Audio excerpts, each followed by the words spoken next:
Olá, galerinha! Estava aqui ansioso já para a gente fazer a nossa revisão e partir para a prática. O que é a prática? É o exercício, as atividades. Porque diante da revisão vocês vão rechear o conhecimento já adquirido na aula, ampliar mais. Ou seja, teve alguma coisa que você não viu? Vai ver agora, né? Aí depois fazer o exercício com aptidão, né? Com sabedoria. Vamos lá? Continuando, olha aí. A liberdade e o existencialismo, a relação homem e mundo. Vamos lá. Revisão do nosso conteúdo. Galera, nós vimos sobre um conceito muito assim breve, tá? Poderemos até adentrar bem na filosofia, mas vocês podem fazer isso, tá? O que é liberdade? A liberdade humana é admitida como absoluta. Temos a escolha de agir de modo ou de outro, né? Dependendo das coisas que nos constranhem. Temos essa possibilidade, tá? Por exemplo, lá na Grécia, a liberdade era exercida no espaço da cidade, lá no Ágora. E lá na Idade Média, a noção de liberdade está ligada ao interior da pessoa, relacionada ao próprio eu. Então tá aqui já era exposto no coletivo, que é o próprio eu. E na modernidade, o sujeito age pela força de sua vontade.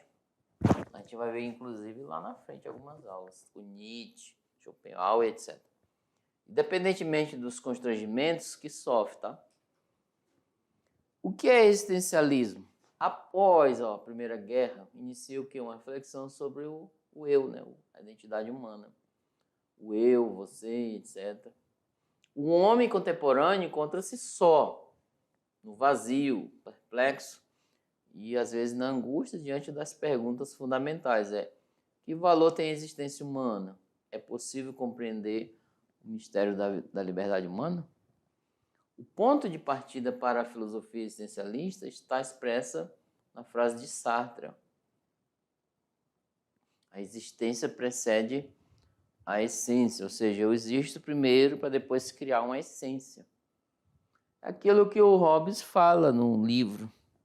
Nós nascemos livros em branco. John Locke. Especificamente, desculpa, é John Locke. Nascemos uma página em branco e vamos escrevendo ao longo da vida. A relação entre liberdade e existencialismo. Para o existencialismo, que define inicialmente a existência humana, é a sua identidade, determinação, tá? Não tem nada pronto. A vida humana é uma ação, uma prática, no dia a dia. O homem encontra-se lançado nesse mundo com a consciência de que sua vida está por fazer ainda. A existência humana precede qualquer noção de finalidade, essência, de valor, de determinação, etc.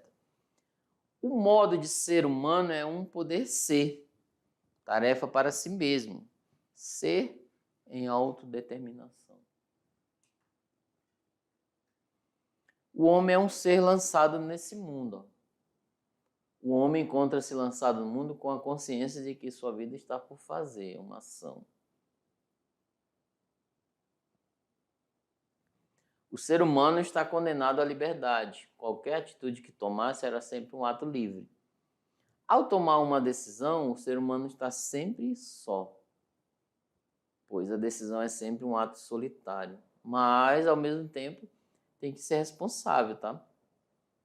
O ser humano está condenado a existir, condenado à liberdade. O homem é obrigado a assumir a sua existência. Ó, galera, essa questão do condenado não é que ele vai se ferrar, não.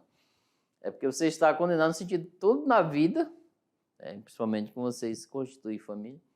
São decisões que vocês vão tomar. Então, a liberdade está em sua volta lá. Tá bom? E olha, faz atividade aí, daqui a pouco a gente volta. Até mais. Tchau, tchau.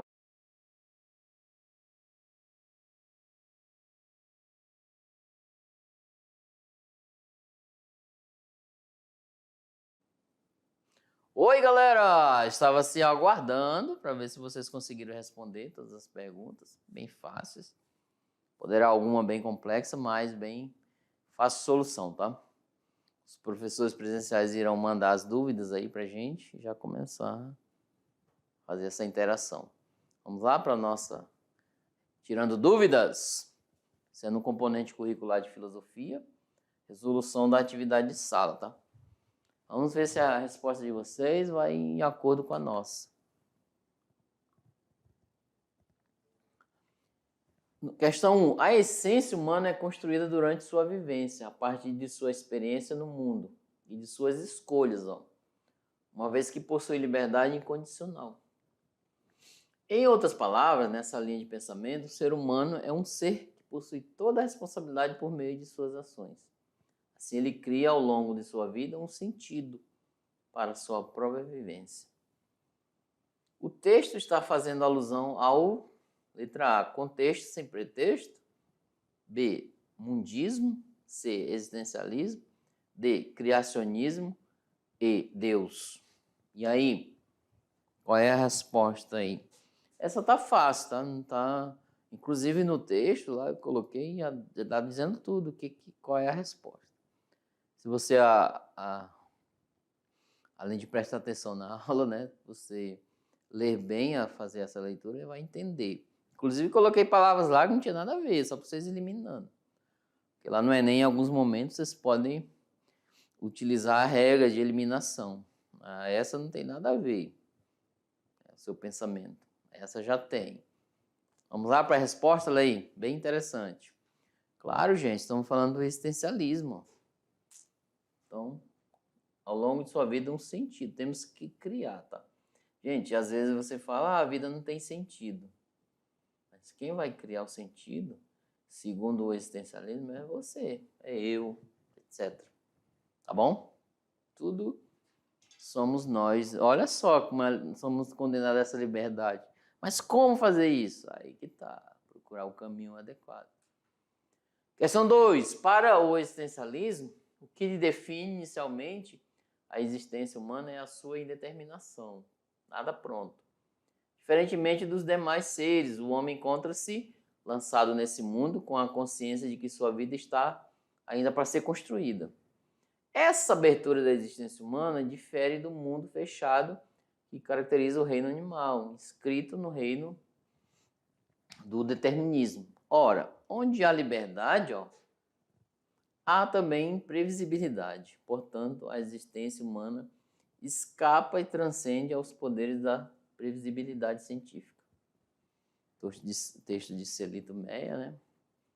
Agora a pergunta é, das frases abaixo, tem várias lá, qual define a corrente de pensamento chamada existencialismo? Qual frase define? Falamos na aula, tá? A letra A. A existência precede a essência. B. Penso, logo existo. C. Conhece-te a ti mesmo. D. Só sei que nada sei. E E. O homem é bom para a natureza, mas a sociedade o corrompe. E aí? Qual dessas frases aí, ela se enquadra melhor, ou a única, né, não sei, na corrente existencialista? Pensa bem, já deu um tempo, vocês responderam. Vamos lá por eliminação, olha aí. Funciona assim. Gente, claro que exige muita leitura, tá? A existência precede a essência. Ó, vamos deixar essa no cantinho aqui, que ela parece ser boa. O penso logo existe é de Descartes. Já não entra nessa questão. Conhece a ti mesmo, poderá entrar, né? Mas a frase que mais... Só sei que nada sei, de Sócrates também, de Sócrates. O homem é bom para a natureza, mas para a sociedade o corrompe. Essa daqui podemos colocar no pensamento de Rousseau, etc. Então, a mais adequada, né? A existência precede a essência, inclusive está no texto. A letra, agora, ó, gente, ó, se liga no Enem, quer falar a letra. Vamos se ligar, galera, porque se vocês têm um objetivo a seguir, é mais fácil encontrar os meios a alcançá-lo, tá?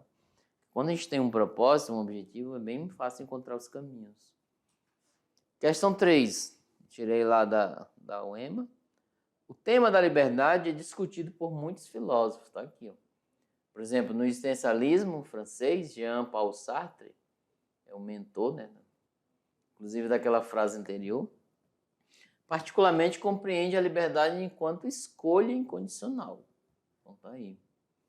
Entre as afirmações abaixo, a única que está de acordo com essa concepção de liberdade é a. O homem, primeiramente, tem uma essência divinizada e depois uma existência manifestada na história de sua vida. Olha. B. O homem não é mais do que aquilo que a sociedade faz com ele. C. O homem, primeiramente, existe porque, sendo consciente, é um ser em si e para o outro.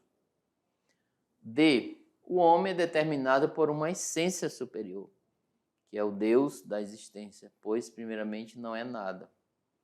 Aí, o homem primeiramente não é nada, só depois será alguma coisa e tal como a si próprio se fizer.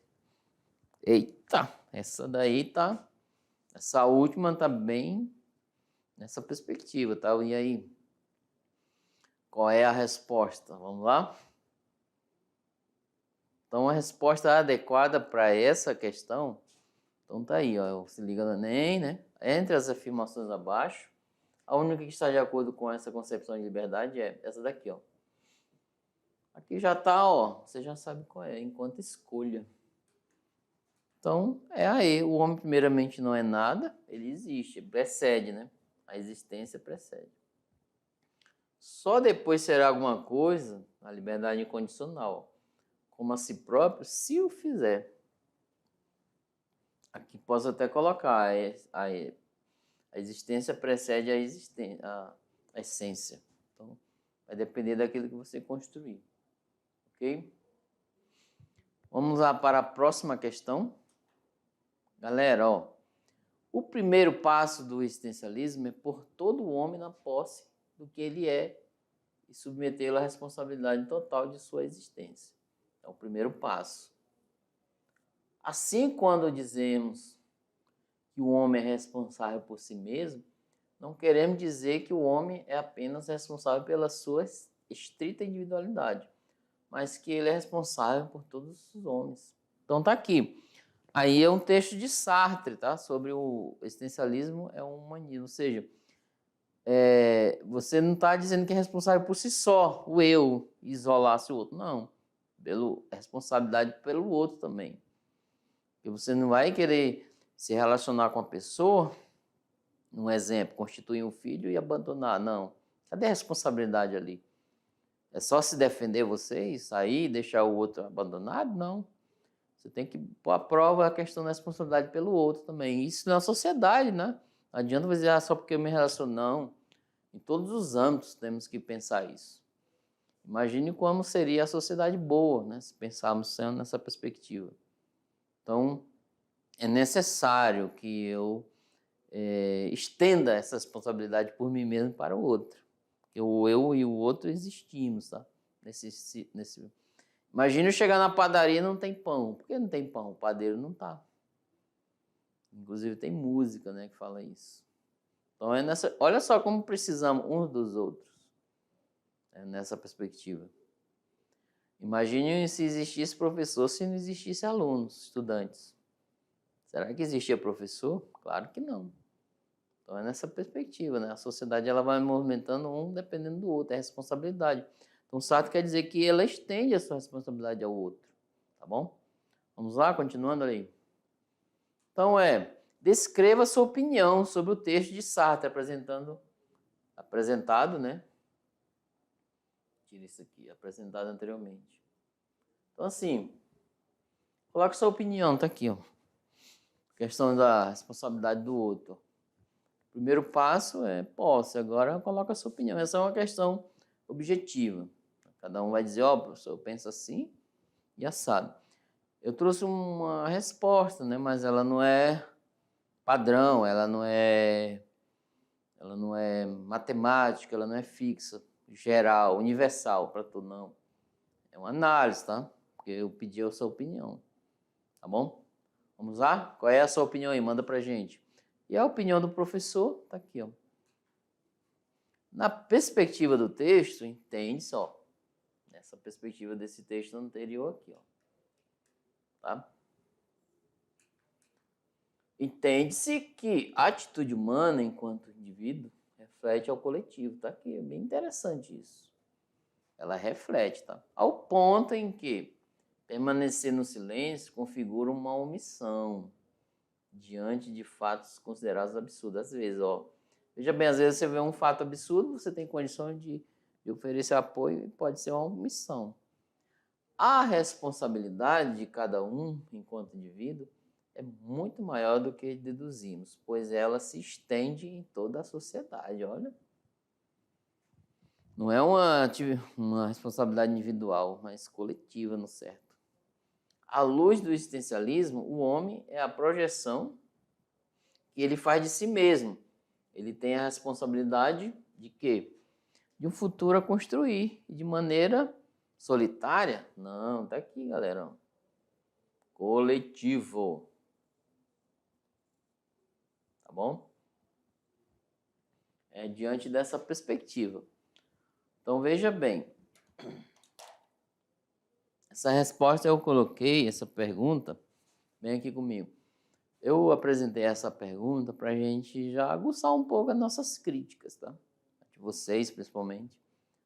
Aludindo às suas opiniões. Inclusive, se vocês têm capacidade e desejam, fazer um debate, né, quanto a isso.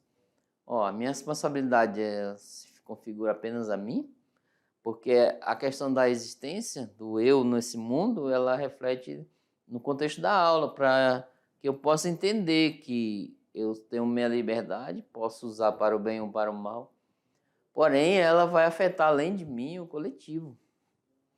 Uma pessoa que convive no antro da família, aquilo que ele decidir vai refletir na família, somente nos pais. Decida coisas boas, porque vai refletir coisas boas, né? Então, as decisões têm que ser tomadas juntas, reflete, analisa. E lembra que no existencialismo você está sozinho, é solitário para tomar uma decisão. Claro que é. É o seu eu, os pais vão dar a opinião deles, vão configurar essa perspectiva, mas a decisão é de cada um de vocês. E o existencialismo vai dizer, olha, as decisões que eu tomar na minha vida refletirão questões, consequências boas e, de uma outra maneira, consequências ruins. Então, assim, antes de agir, o conselho que eu dou é tomar decisões, é refletir antes, tá? Não seja o homem primário e o terciário, o homem primário, o secundário e o terciário, aquele que leva já quer revidar imediatamente sem pensar. Não. O terciário é aquele que reflete, analisa, se for algo ruim, deixa quieto, né? Se afasta, se isola, etc. Nessa perspectiva, tá? Então, o futuro que vocês vão tomar é esse. E essas questões nessa aula, muito legal para trazer à tona. Terceiro ano, momento de decisões, indecisões. Tem certezas, outros têm incertezas. Onde vocês moram, na comunidade, o que eu posso fazer útil aqui no futuro? Olha só essa ideia. Acho que eu vou estudar agronomia para ajudar minha comunidade aqui. Eu vou estudar sociologia, ciências sociais para ajudar minha comunidade quilombola. Eu vou fazer um trabalho para ser professor, trabalhar na minha comunidade indígena. Olha só que interessante, né? Vou ser professor nessa área. E aí está posto, tá? Aproveite. E obrigado por ficar aqui até nesse momento da nossa aula. Um grande abraço. Tchau, tchau.